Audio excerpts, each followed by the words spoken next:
In my experience, when one is tired, one tends to see differently than when one is awake. For example, children see things in the dark which are not there. And the first time I saw something, I assumed it was simply a product of my overtired brain. I dismissed it and thought nothing more of it. Let me elaborate briefly, set the stage, if you will. I've been driving to work, taking my normal route. It is my practice to wait until I get to the office to have coffee because, truthfully, I'm cheap, and I don't like to buy it if I don't absolutely have to. To say what you will, it was still dark outside, but the sky was beginning to lighten. I've driven the same way to work every single day for many years. I would probably be able to drive there blindfolded. What I'm saying is, I don't have to be fully awake to safely operate my car. It virtually steers itself. Even with my sleep-addled, caffeine-depraved brain, I'm able to look around me a bit as I drive, to take in my surroundings, sometimes catch a particularly beautiful sunrise. The drive, both morning and afternoon, has become my me time, and once I'm home, I've other responsibilities to attend to, and definitely do not take the time to stop and smell the roses. All right, you got the picture. So about 3 months ago, I was driving to work as usual, simultaneously paying attention to the road and looking around me. I'd already seen a rabbit, 2 deer, a bag of trash someone had tossed from their car, the pink, orange, and yellow glow of the sun beginning to crest over the green-treed hills. Aside from the trash, it was a glorious morning, and though I was looking forward to that jolt to caffeine when I arrived, I was happy. At one point in my drive, I passed by several warehouses on the left-hand side. They're old, somewhat run down, but still, from what I can tell anyway, seem structurally sound. The biggest one is abandoned, painted a sun-bleached beige, the metal sheeting showing through the dark and rusted where the paint has flaked away. There's a normal man-sized door in the side of the building at ground level, right next to a huge hydraulic lift garage-style door and a concrete truck bay. The man door is also painted, faded, and flaking. I've seen it hundreds of times and have never paid it that much attention. As it is with things one has seen 100 times, that thing tends to fade into the background, to become unseen, almost invisible. So I had not really paid any attention to that warehouse in a long while. Therefore, the first day I saw it, I thought it was just a trick of my eyes. Movement by the man door.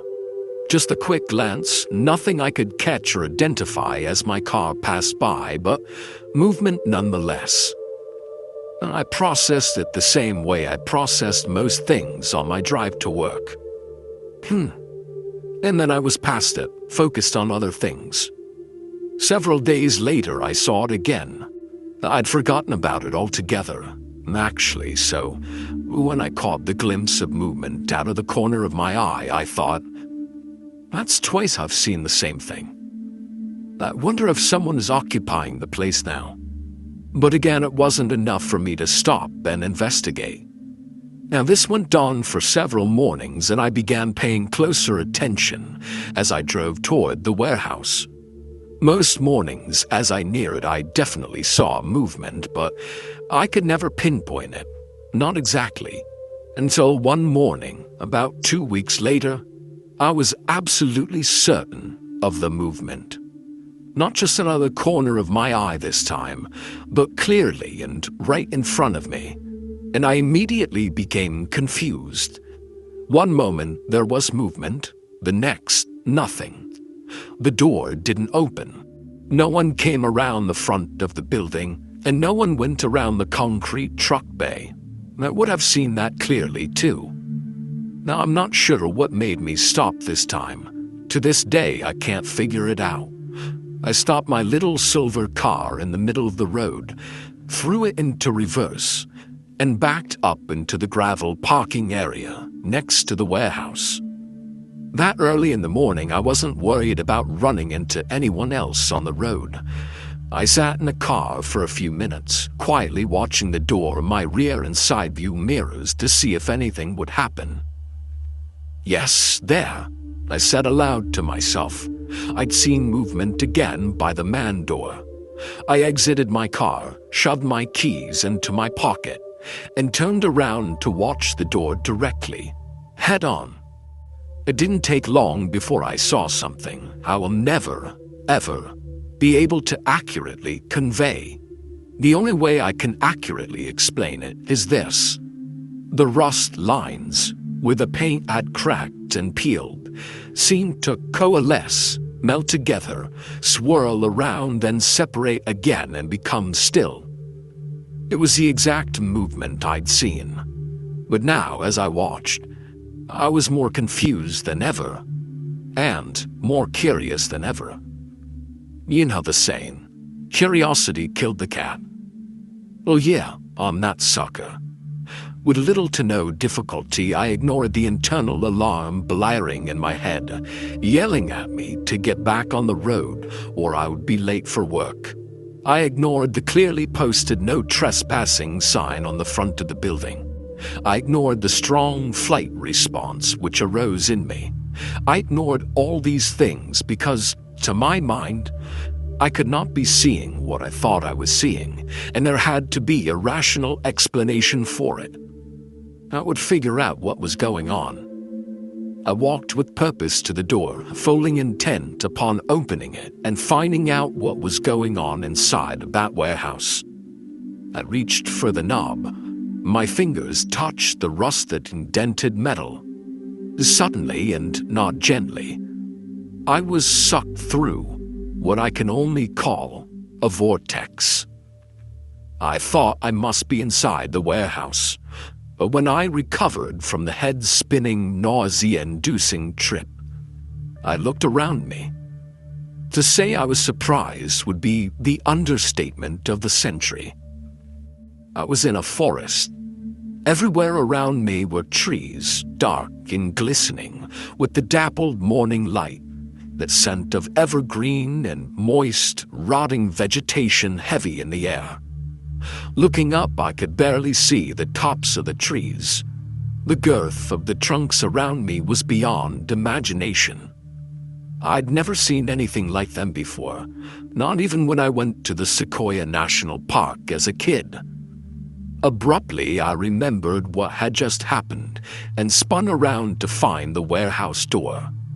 I needed to leave to get to work, but the door was simply not there. I had absolutely no idea what had happened, how I'd gotten there, or even where there was. I remembered the swirling door, the electric jolt on my fingertips as I touched the knob, and then nothing until I became aware of my surroundings in the forest. I assume it was instant, but was it? Now I suppose I should have been frightened. I suppose I should have started hollering, trying to figure out if anyone was nearby who could help me understand. But I was not afraid, and the more I thought about what had happened, how I'd been sucked through a vortex to wherever I was, the less I actually remembered. It was fading quickly. I stood exactly where I was, still and silent, listening to the sounds around me. Quiet breezes rustling the boughs above me, birds twittering and flitting through the trees, insects buzzing, small creatures scuttling on the forest floor. It was so beautiful, and I was overwhelmed by it all. To myself, I thought, if ever I were to choose to live somewhere else, I would live here. "That's very good to hear," said a low, gravelly voice. Now I did startle. I looked frantically around me, trying to find the source of the voice. My eyes aligned upon a huge tree stump about 15 feet in front of me, and as I watched, A creature simply materialized from the wood. It was about 4 feet tall, skin which looked to be made of the same wood from which it came. Brown hair, if you could call it that, made from twigs and sticks and other forest debris. Large black eyes which glittered like beetles, and a mouth full of rows and rows of the sharpest teeth I'd ever seen. Not even the sharks I'd seen on television could rival these chompers. The creature grinned unnaturally at me, and my heart leapt into my throat. This thing, whatever it was a predator. I didn't have to ask questions to know that. It had pieces of skin and sinew, muscle and blood and fur, pieces of fabric and God knows what else between all of its evil teeth. A dark purple and nearly black forked tongue, which appeared every so often, sealed the deal for me. I was absolutely terrified of this thing, and I'd nowhere to run. "What are you?" I asked with a tremor in my voice. "That is none of your concern," it said. "Okay," I answered. "How about telling me where I am then?" I asked as politely as possible. I really did not want to offend it. "You're in my home," it said. Great. It was going to be cryptic with me. "And where is your home?" "My home is here," it answered. "You're in my home." "Yes, well, we've established that," I said. "How did I get here?" "The goddess brought you here," it answered. "Oh, okay, just wonderful." "Why?" I asked. I was not looking forward to the answer. "You are here to make things right," it explained. "Right? How are things wrong?" I asked it. "That is none of your concern," it said again. Wonderful. I was to be told nothing. I opened my mouth to ask another question, but I was seized from behind. My mouth was covered by spindly stick-like fingers, my arms were swiftly restrained behind my back, and my legs were put in iron shackles, ankle linked to ankle, with barely 6 inches in between. How the hell was I supposed to walk?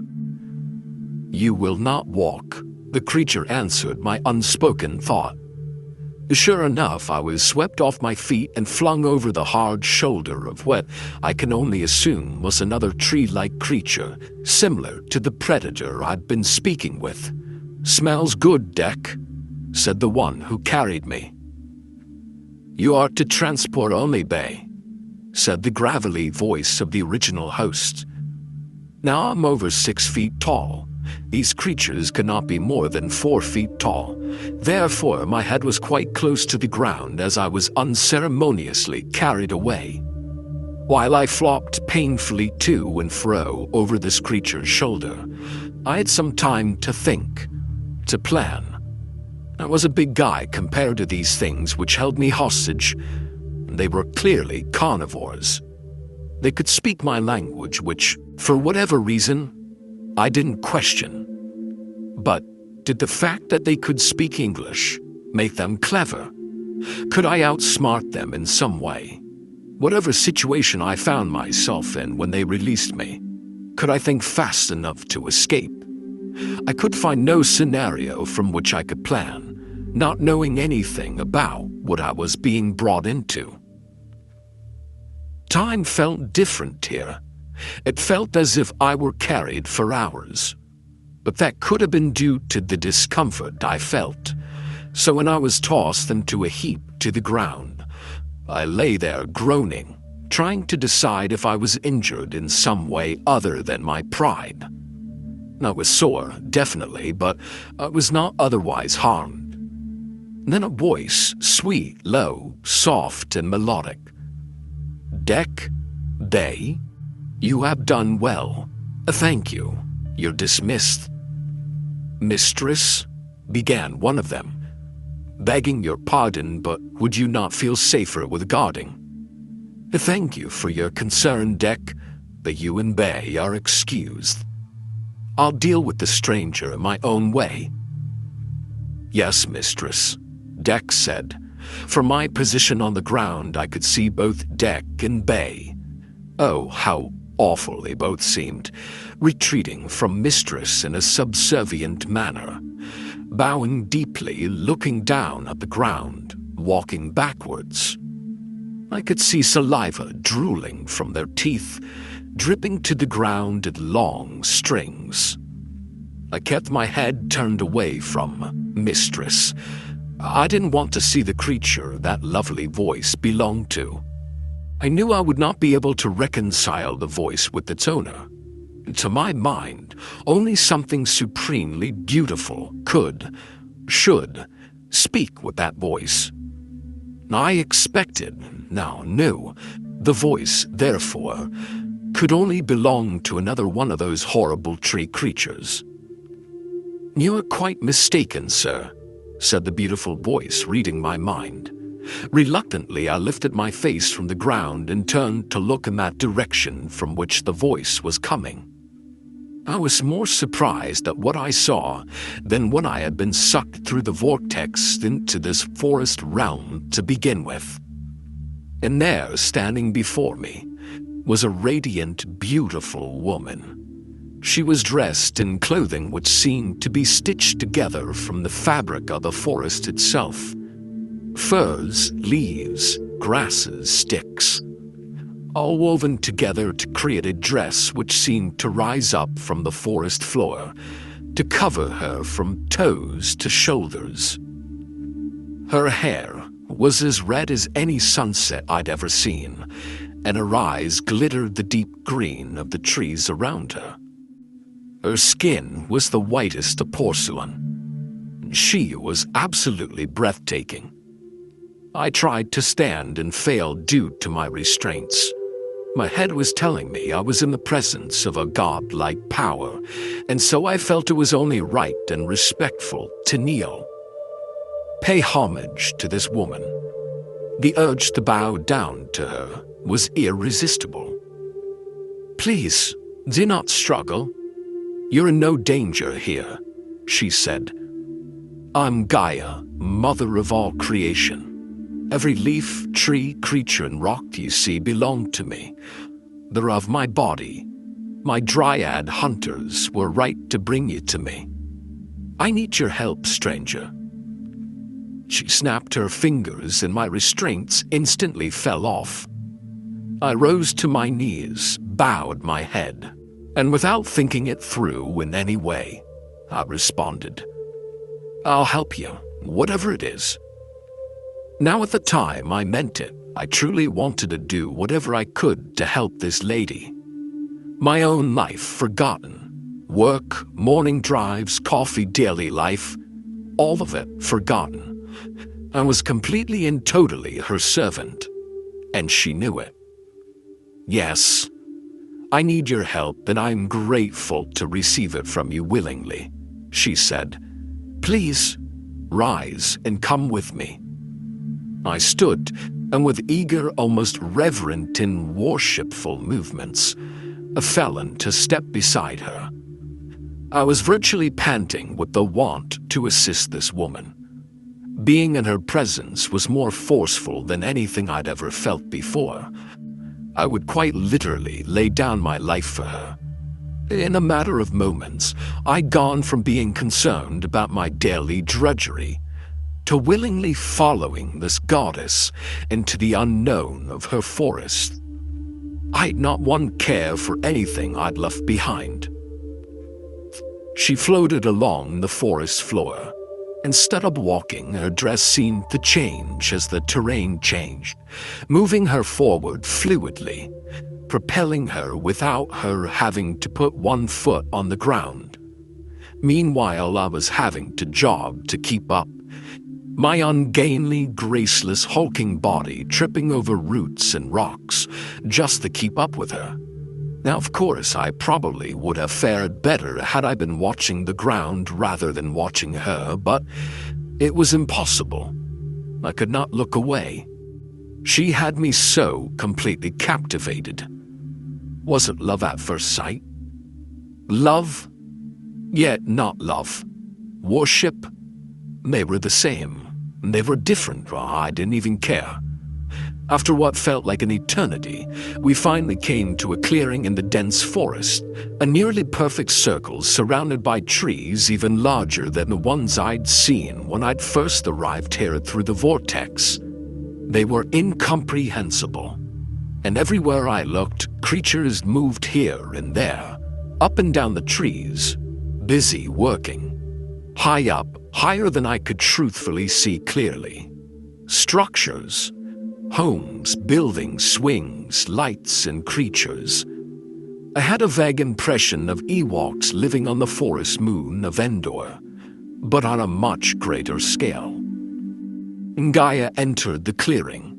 All activity stopped, and each creature, every single one, knelt and worshipped her.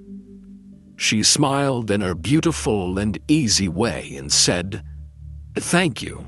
You may resume your work." And then, with a wave of her hand, bade me to follow her. Then I eagerly complied.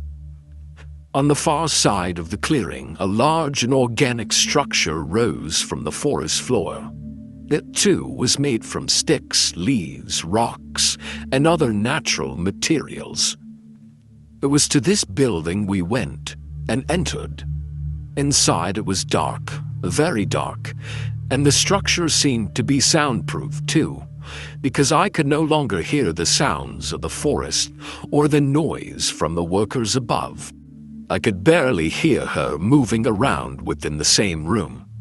It was an odd juxtaposition between what I thought I should hear and what I actually could. Without action by her, a fire burst forth within the hearth.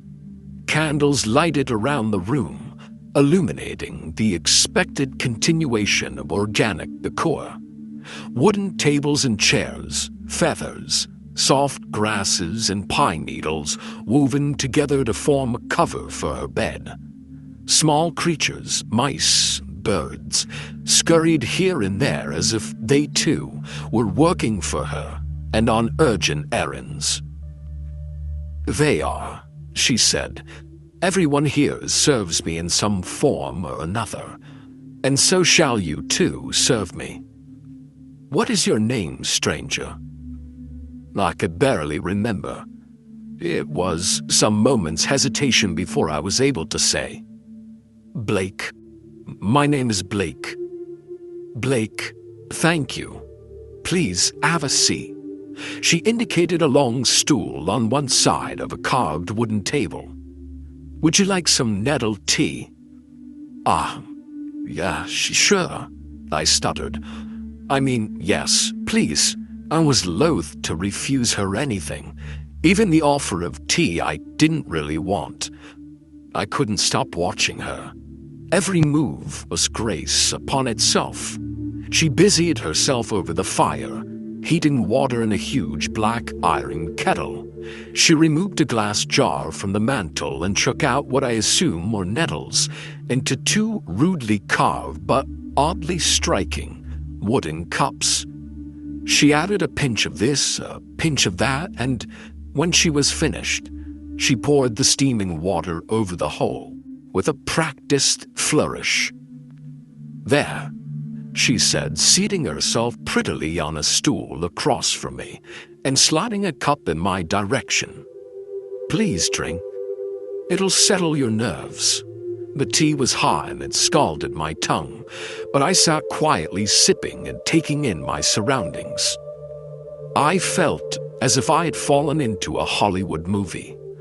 The colors were so fantastic, and the items around me were so absorbing. I was actually startled when she spoke again. "I have told you I need your help, Blake, and you had said you are willing to give it. Are you still willing?" she asked. "Yes," I said, almost dribbling tea down the front of my shirt in my haste to answer her. "Good. Tonight you will stay here, and tomorrow I will tell you how you can help me." "Okay," I said stupidly. Now I don't know if it was the tea or her presence, but at that exact moment, I would have done anything for her. She didn't say anything else for the remainder of the day. We sat in what felt like companionable silence for several hours until finally, far after the sun had set beyond the far hills, she arose and again beckoned me to follow. She stooped down and lifted the latch of a door hidden among the floorboards. I would never have noticed it if she had not opened it. No words were exchanged, but with the glance, I knew I was meant to descend behind her as she disappeared into the darkness below. I was absolutely and totally unafraid now. I'd nearly forgotten about my fear of her dryad hunters by this time. My trust in her was so complete, my faith was so immediately installed that everything else, my true life and everyone, everything in it, seemed a hazy, distant dream. Below the floor, the stone stairs were well worn. A slight curve on each step showed how many times these steps had been traversed. I understood without being told how ancient this passage was, and felt privileged at being allowed in. This place seemed sacred somehow. As we descended further, it became cooler, darker, and harder to navigate, but never once did I reach out to her for help or complain about not being able to see. I simply trusted her and followed. I could hear her footsteps swift and sure upon the steps, and simply followed the sound. I understood now how the blind could lead the blind. Sound was an underrated sense.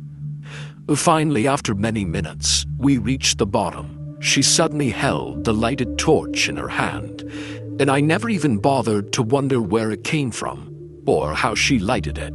We traversed a long corridor carved entirely out of stone. Except for the torchlight, it was utterly dark. The walls and floor were wet. Water dripped out of the cracks in the walls from somewhere deep within.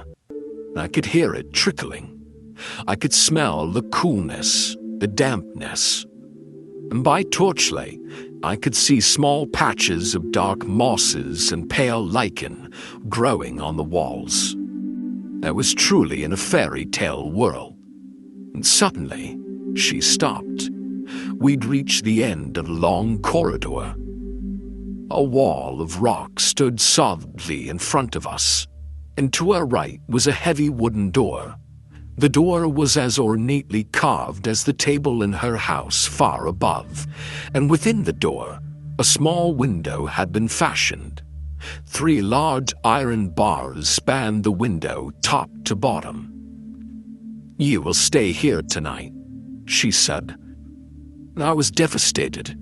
I thought I'd be staying with her. The idea of her leaving me alone down here in the dark practically broke my heart. And with a wave of her hand, the iron latch snapped open, and the doors swung wide to reveal a small room of the same stone walls and floor as the corridor in which we stood. There was a mattress in the corner, and a pot in another. And other than those items, the room was totally bare. No windows, no light. And suddenly I was afraid again. "Please don't leave me down here," I begged her. "Please let me stay upstairs with you."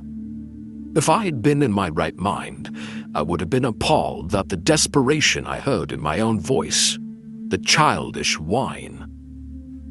"But you will be perfectly safe here. Above you may not be so. It is far more important that you come to no harm whilst you're with me. Trust me, Blake." Her words provided little relief of my fear, but I acquiesced and entered the dark, dank room. I went over to the mat in the corner, and I sat down dutifully, finding it surprisingly comfortable and fresh. It did not smell nor feel as I expected. "I will return for you at dawn," she said, and with those words, the door shut tightly, and I watched through the barred window as the torchlight faded. Now that night was both terrible and wondrous. As I settled myself onto the mat and covered myself with the blanket I didn't initially realize was there, I lay in the deep silence and tried to make sense of things. But my mind was so muddled. In her presence, I was perfectly at ease, perfectly ready to do whatever she asked, no matter the consequences. But outside of her influence, I began to remember things. I began to remember how I arrived here and what I'd left behind. I thought of the creatures who brought me to her and reaffirmed my fear of them. Their glittering, soulless black eyes and their razor-sharp teeth were the stuff of nightmares. And I couldn't get comfortable, though I was on a soft mat with a warm blanket. The chill in the air was also damp, and though I felt neither physically, I was aware of both. I was aware of the scent of wet stone. I could still hear the water trickling somewhere. I heard creatures stirring in corners, both inside and outside the room I occupied. And each time I thought I might be slipping off into dreams, I would be startled awake by a sound. I was, however, neither scared nor settled. As I looked around, the walls faintly glowed. I suspected some kind of bioluminescence. I even got up once to run my finger through it, but when my finger came away both dry and clean, I wondered if I might be hallucinating. It was a very long night with little sleep. The dawn brought noises in the corridor outside my room, heavy, grinding footsteps, which I knew could not be Gaia's. She would not retrieve me at dawn after all. She had seemingly left that task to another. The door to my room opened swiftly, and with a grunt, one of her dryad hunters entered my room. The creature's teeth gleamed in the dim light. "You're to come with me," it said. I didn't hesitate but rose from the mat and followed it, even though my nerves had already begun to jump. These creatures were unsettling at least and downright frightening at best. In a hesitant attempt to make conversation, I asked, "I'm sorry, are you Deck or Bay?" "I'm neither," the creature said. "I'm Rel." "Rel," I repeated. Either these creatures had limited language, or they all had unusual three-letter names. "Three-letter names is our custom," it answered, reading my mind. I tried very hard not to think anything else after that. I simply followed Rel through the corridor, kept my mouth shut and my eyes and ears open. We passed what I thought was the long stairwell into her home, and when I began to question, Rel said, "We do not go to the lady now. You will see her at sunrise."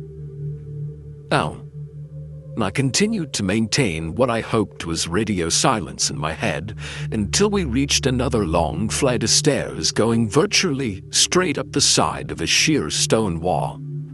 I cannot see the top from our vantage point at the bottom, but with torch in hand, Rel began to climb, and I had no choice but to follow. Stairs were built into the rock face, so one side was nothing but more rock, and the other side, should one slip, was a fall to one's death. I'd never had a particular fear of heights, but this was dizzying, made all the worse by the fact that I could only see a step or two in front of me by torchlight, and Rel's tree-like feet continually moving upward. I tried to stay as close to the wall side of the narrow steps as I could. My heart remained in my throat, until after what seemed like an eternity, we emerged through a door and stepped out into the large clearing I'd seen the day before. It was pre-dawn. The light, what I could see of it through the tops of the dense trees, was still barely gray overhead. The air smelled sweet and refreshing after the dank underground room and long corridors. Ahead of me, in the center of the clearing, A large structure had been erected overnight. Though, from where I stood, it was hard to tell what it was exactly. It looked like a large X, dozens of feet tall and half as wide. It dwarfed the clearing, even as large as it was, and seemed to fit well with the enormous trees surrounding everything. I couldn't imagine what it was for. Just as a light in the sky began to turn pink above me, I was suddenly and unexpectedly shackled and cuffed again. A hood was shoved roughly over my head so I could no longer see, and with a sharp jab of some kind of instrument, a weapon maybe, I was urged forward, toward the large X in the center of the clearing. Once there, I began to hear a crowd gathering. There were languages I didn't understand, voices I couldn't fathom, sounds which I'd never heard before, plus the clear squawks, squeaks, and skitters of the forest fauna. The hood over my head also hindered my ability to smell. So, since I could not see any of it, I relied on my ears to tell me what I wanted to know. After a few moments, an overwhelming silence moved through the crowd, and I knew that she had come into our presence. I was, again, rapt. Sons and daughters, preachers of Earth. Earth is of my body, and therefore you are of my body. Spring has come again, and with it, Beltane. This is our time. We are both weakest and strongest.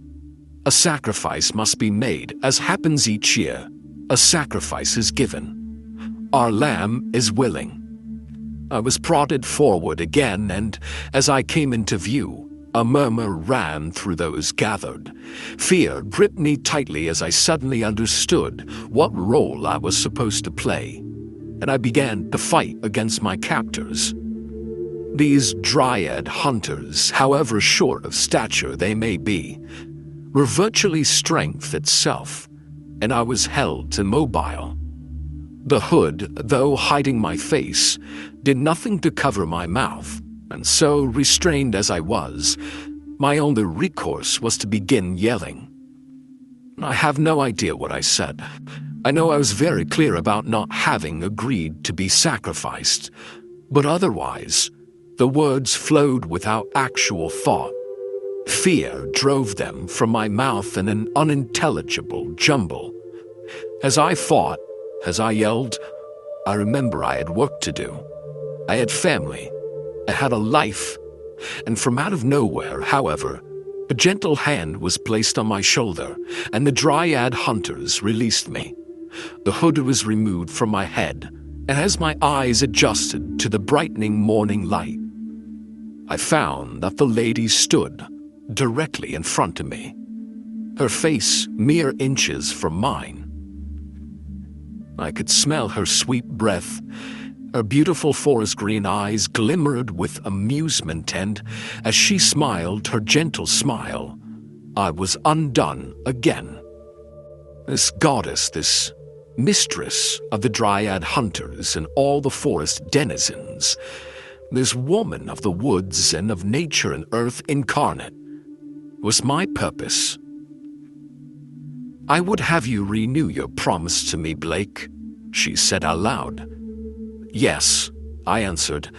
I didn't know what I was promising, and I didn't understand what I had promised her to begin with. I told her this. She laughed gently. "Yesterday, when I said I needed your help, you told me you were willing to give it. This is the help I need from you, Blake. I need you, Blake. You are the only one who can sustain us for another year." Her eyes bored holes into mine as she silently pleaded with me to acquiesce. And at some level, I understood she was asking me to agree, to allow myself to be sacrificed. On some level, I knew I didn't want to be sacrificed, but I found her absolutely impossible to resist.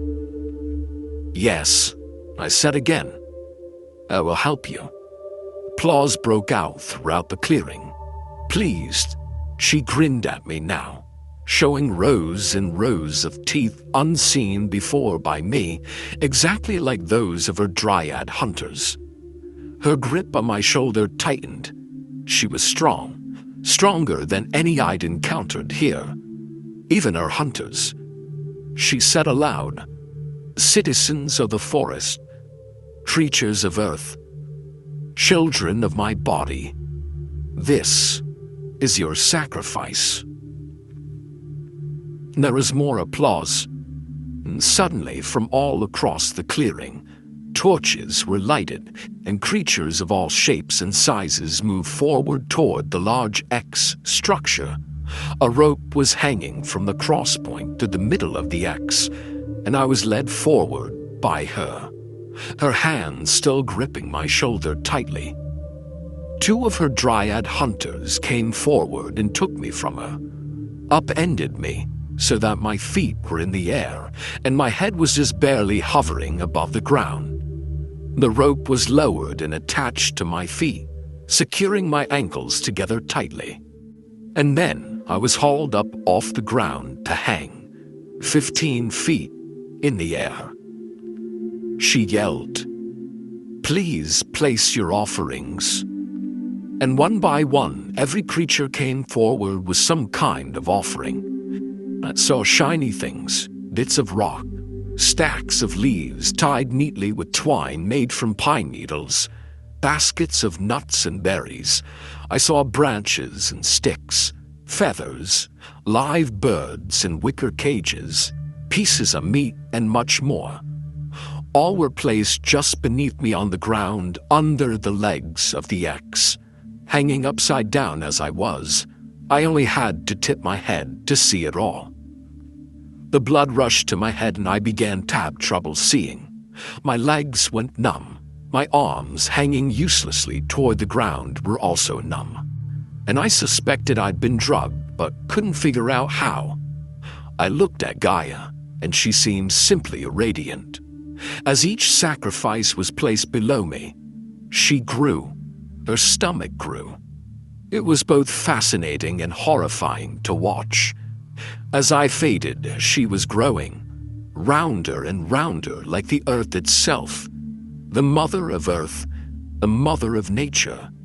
Her face changed over and over again, from the appealing, beautiful, irresistible woman I followed and worshipped for a short and intense 24 hours, to the horrible, toothy faces of the dryads, to the fur-covered faces of creatures I'd never seen before. And as she changed, she continued to grow larger and larger, so large and possibly large that I was horrified. Suddenly she cried out. She fell to her knees and yelled in a voice not her own, "Light the fire, send up the sacrifice." And the last thing I remember before the flames overtook me was watching her morph back into that beautiful woman form and give birth to a giant ball of moving light. There, in the clearing, in front of witnesses, she bared all to birth another creature into the world. She screamed as it emerged, and I screamed as I was consumed by the flames. I woke up screaming and covered in sweat. The sheets were tangled around my ankles and I was hanging half off the bed, the head near the floor. My heart was beating so hard, I suspected it could be heard throughout the entire house. My breathing, haggard. Blake, honey, wake up." I started flailing, trying to fight off the hands that gripped my shoulders, accidentally striking my wife. She struck back, saying, "Wake up, Blake, you're having another nightmare." It was then that I realized I was still in my room. I'd never been in a forest. I'd never met that beautiful, radiant lady. I'd never been sacrificed. It took a while for me to calm down, but when I was finally able to settle, I told my wife about the dream. She laughed and said, You mean to tell me you had an affair with Mother Earth? Oh, well, I mean, not exactly, I said, though she was right. When I said it aloud, it did sound absolutely ridiculous. Later that morning, as I was on my way to work, I was thinking about the dream. Though it was fading quickly, the feelings of both supreme love and absolute terror stayed with me. I was edgy. I knew I had a lot of work to do that day, and I tried to convince myself to focus. I was unnaturally distracted as I drove by the warehouse, but nevertheless, I still saw movement by the main door of that faded beige warehouse. I immediately threw the car into reverse, and from that day on, I went another way to work.